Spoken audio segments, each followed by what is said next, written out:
In this episode, I'll be talking about the brain and the butt, how they relate, when you need to connect them, and when you need to separate them. So here we go, episode 141, Brain and Butt. Hi, I'm Karen Rohlf, and welcome to Horse Training in Harmony. This podcast is about you making progress with your horse in a way that you both can love. It's about learning how to move and be in harmony. Because yes, you really can develop a horse to be both athletic and happy. When we show up as our best selves for our horses will show up for us. So let's get started.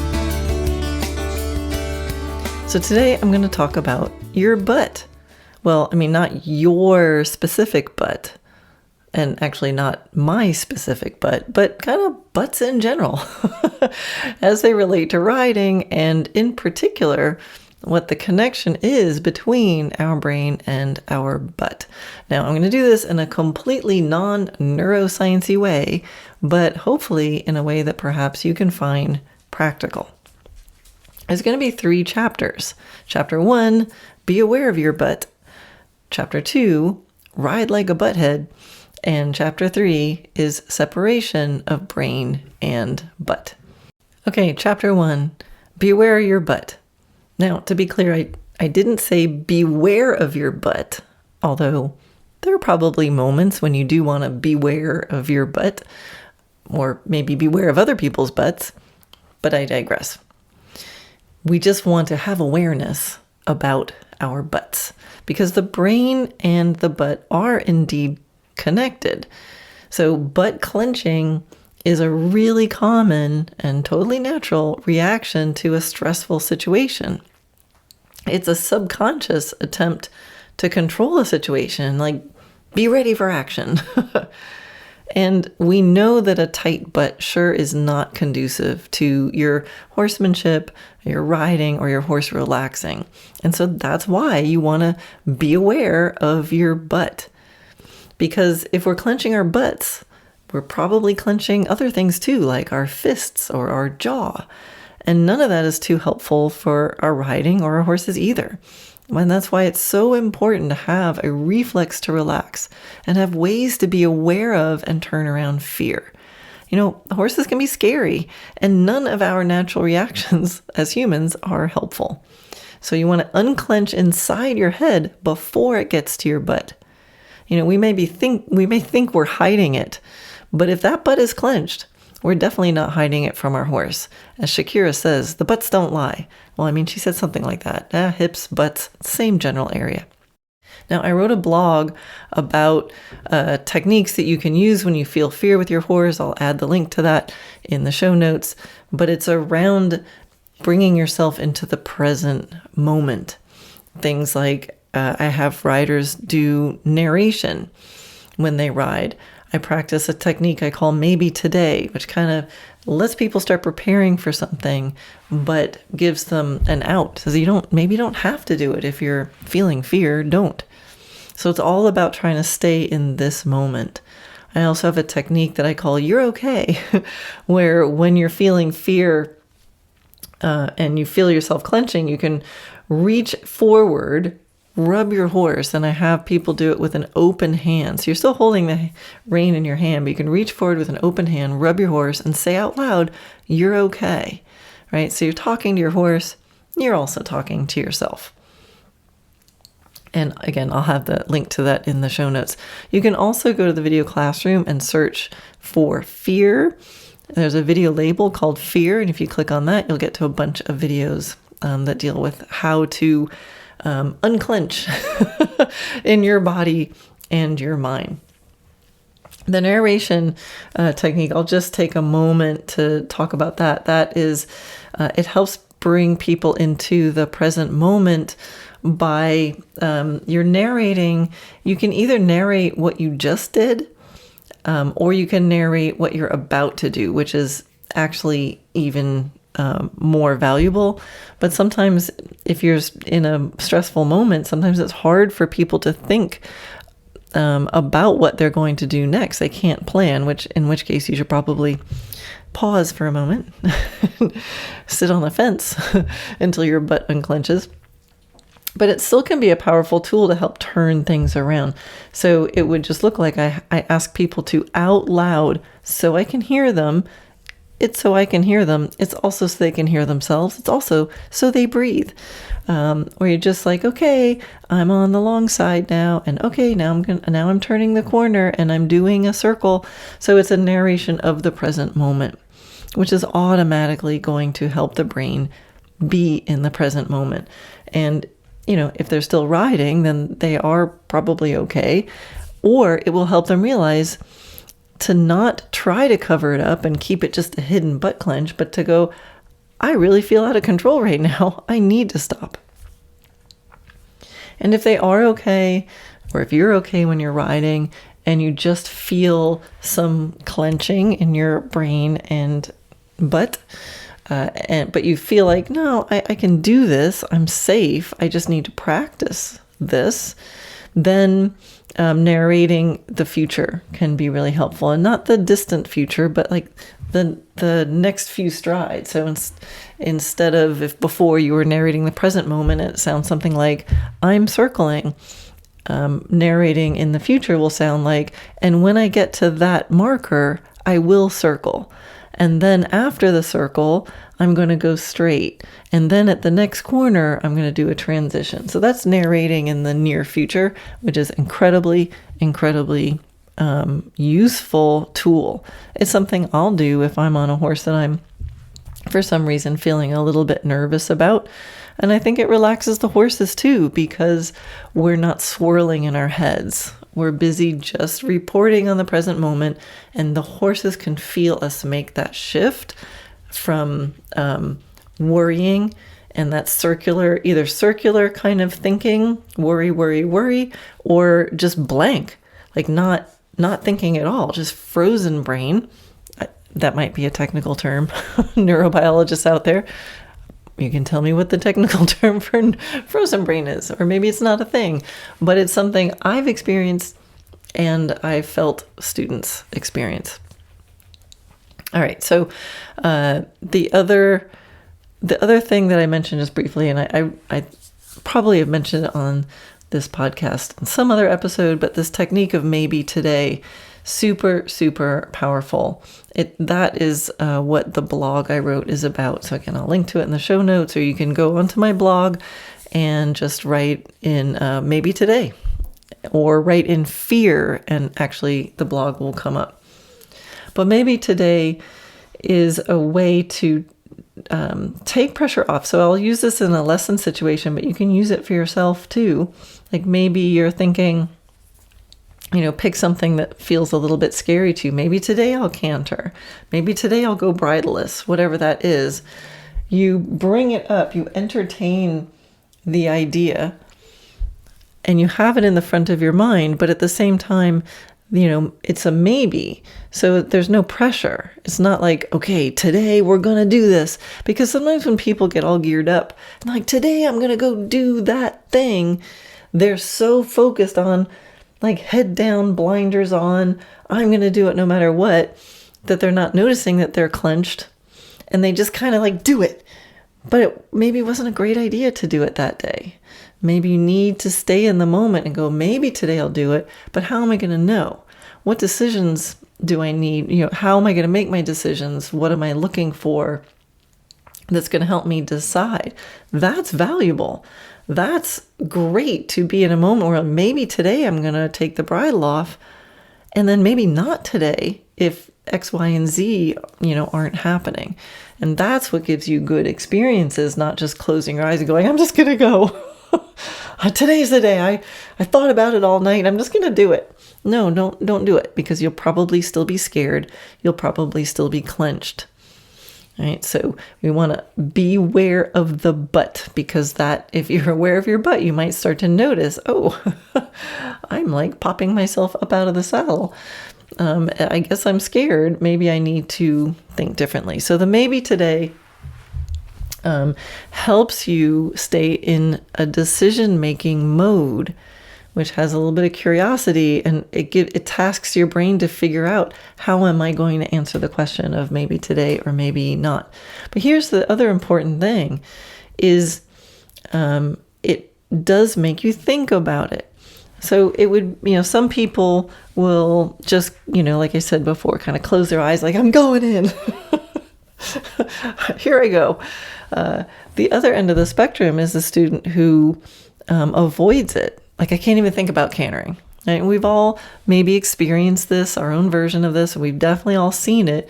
Like, everything's going along fine, and then you just mention the word canter, or you mention, whatever the scary thing is, and it's like already they're freaking out. So what happens is they go, I'm not even going to think about it. I'm not even going to think about cantering, which, in a way could work in the moment, but it's not going to help you progress forward, because then when you do think about it, it's like you're starting from zero. It's like, well, maybe today is a good day to canter, but because you haven't practiced thinking about it, it's going to cause actually more stress, and you're going to have more work to do.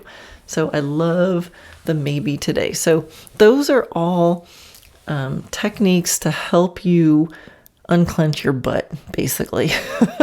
It's to help you go back to relaxation. Okay, so that's the closure of the chapter about butt awareness.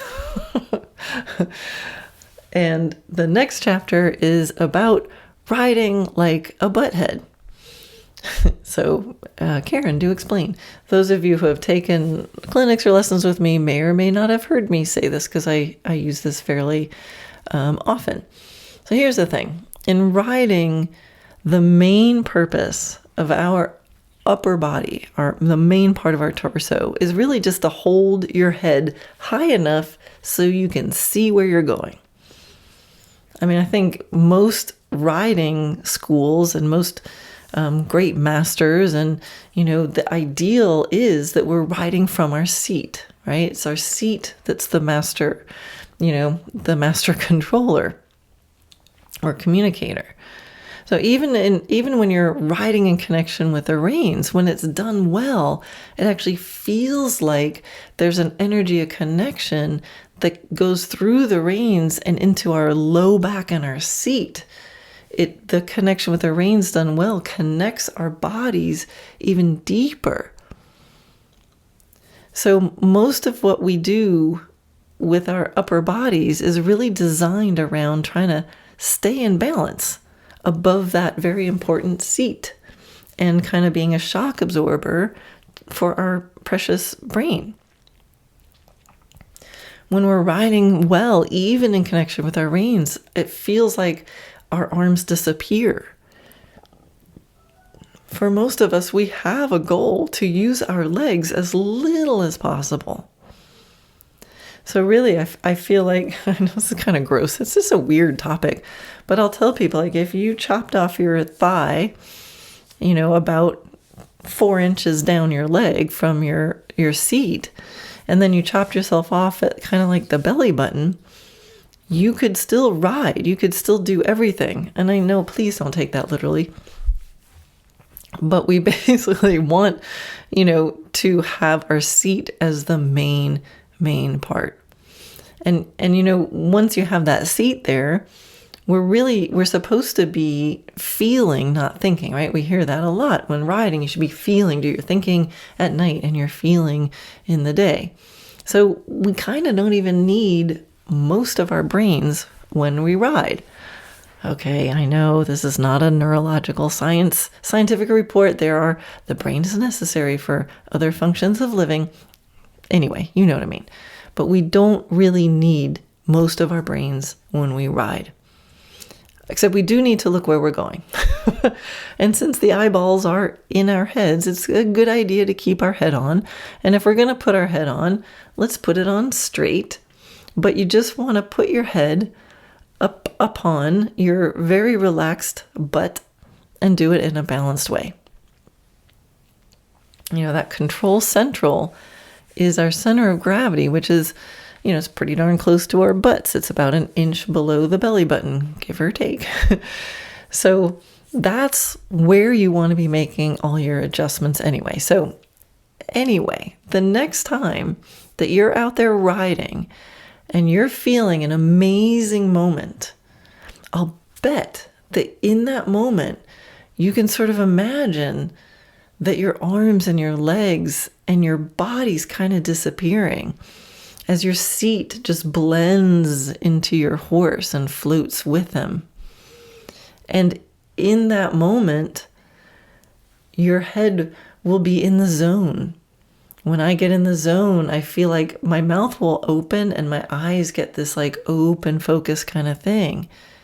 And I'll bet in that moment, when you're in that harmony with your horse, you'll feel like you're riding like a butthead. You will feel like you have no body, you have no arms, you have no legs. You're just a little Lego piece stuck in your horse, or you're stuck in your horse like a Lego piece fits into the little Lego cars, or whatever analogy you want to use. And I hope in that moment you think of this podcast, and I hope it gives you a little bit of a giggle. And it helps you find those moments again where you can so beautifully disappear and just be that head floating on top of a butt.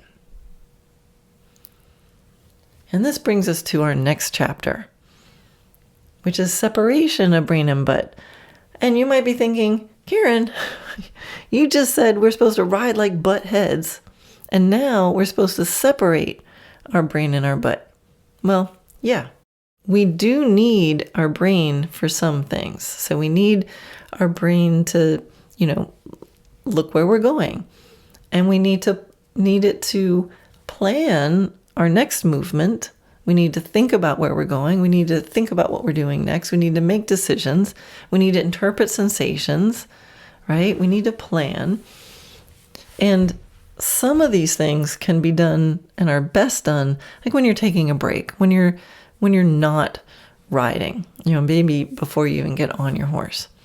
But some of them we do need to be able to do while riding, but they're not part of that beautiful melding of our being into our butt, into our horse. That is what is riding like a butthead, right? Right. So we need to be able to ride while thinking about what we're going to do next, or while we prepare for the transition before we actually do the transition. We need to be able to think about trotting 20 meters from now while, doing a transition from like canter to trot 20 meters from now, while still maintaining the canter underneath us right now. And so instructors, I'm sure, and maybe many of you, have all experienced a time when a student, like they've been working on the canter and they finally are maintaining a nice canter. And then you tell them, okay, so prepare for a trot. And before you can get the word out, the horse has already splatted into the trot. And it's not always, sometimes it is, but it's not always that the horse heard the word. We have horses you have to spell in front of. It's actually most of the time that it's the rider started thinking about the trot, or something like, oh, thank God I can stop the canter, whatever it is for that horse. And they didn't have the separation of brain and butt. So the horse just did what the butt said, and there was no separation so that the rider could think about trotting without the butt saying to trot. So when I have a student like this, and if this is something that you guys, any students out there, riders, have that trouble, like you can't prepare. This is how I will talk to a student, and you can actually do this for yourself too. So let's say it's that same example. Let's say it's trouble that they get the canter, but it's like so precarious that I can't even think about trotting without the rider immediately doing something and the horse trotting. So it might sound like this. I'm like, okay, keep cantering, but sometime in the near future from the canter, you will trot, but you're still cantering all the way to the trot. And later in the future from the canter down that long side, or when it feels ready at the canter, you can start deciding on when you want to trot. And if the canter is still good, when you decide to trot, then you can trot, but only from the canter. And I know that sounds probably a little bit bizarre, but it's a way to mix in. They're hearing equal weight given to the word trot and the word canter. So I'm doing it on purpose. I'm trying to create that circumstance where they're thinking about both of those things at the same time, or actually, more truthfully, they're alternating. They're thinking about their canter, and then they're thinking about what's happening at the trot. But before they can commit to that, I'm mentioning the cantering word again. So they're thinking about the cantering. And it's a coordination, right? And it's different from the fear issue, where you have to be so aware, I mean, be aware of your butt because it's going to tell you when you're afraid, because you want to clear the fear and you want to stop thinking about the fear. So this is different, because instead of saying, oh, we don't want to be, experiencing this fear, we don't want to be thinking about the past, we don't want to be thinking about this other thing. Now, I do want you to think about it. I want you to think about, not the fear, but I want you to think about transitions. So we need to be aware of what's going on in our body so we can clear the fear, so that then we can now be free to connect our beautiful head to our butt. And once we are all as one, now we need to plan for the future, and we need to separate it again consciously as a technique and a skill, the skill of thinking about what you're going to do while you're doing the thing that's happening now. And this really is a coordination that needs practice. It's like rubbing your belly and patting your head, or vice versa. And this is where I see often, you doing test patterns, riding patterns, whether you make it up yourself or you use a competition test, it can really help you develop this skill. If you never create something that you need to prepare for, you can't practice preparing. And I know there's, many of you listening, many of you do compete, but many of you don't. And a lot of times, there's a beauty to riding in the moment and just feeling in this moment and making these like micro decisions about, what do you feel now and how that's going to, make decisions for what you do in the next 3 strides and then the next 3 strides. And you're always sort of riding these in these very small windows of time, which can be so beautiful because you're totally in the moment. But if you don't ever think about a plan or a strategy or have an idea of, here's a pattern I'd like to do to test a skill, then you're going to be missing out on that skill of thinking ahead. So there's not one that's better than the other. I think we need both. There's people who can have separation of brain and butt without having the riding like a butthead part. I know this sounds ridiculous if someone's just coming in the room listening to this. But can you imagine there's people who are so focused on the tests, the competition tests, that they're so busy thinking on like, oh my God, in 3 moves, I've got to go do that diagonal lengthening at the sitting trot, and I don't know how I'm going to sit it, and I better get them going now, that they're running their horse off their feet, getting ready for something that's 3 movements away, and they're not in that moment. They haven't cleared their mind and dropped into the feel and, had that connection where they're just this beautiful, relaxed butt with a head attached to it steering, right? So they're both equally important, and it's important to have both. And the order that I've presented these is sort of the order of priority. We need to be aware of our butt so that we're aware of if there are fear issues hiding down there, where nobody can see them except your horse can feel them. So we have to have that first. Then we need to disappear our bodies. So we are just a relaxed head on top of a relaxed butt, or a relaxed butt with a beautiful relaxed head on top of it. And then from there, we need to be able to think ahead and prepare. So there's some people, like I said, who can ride totally well at home, but they might really struggle with competition tests. And it's not because they aren't capable. It might not even be because they're nervous. They might not be nervous at all, but it's because they haven't practiced separation of brain and butt enough. And then that can make competition, or just even riding tests at home in practice, such an uncomfortable situation that they don't like it, and then they just go back to in the moment.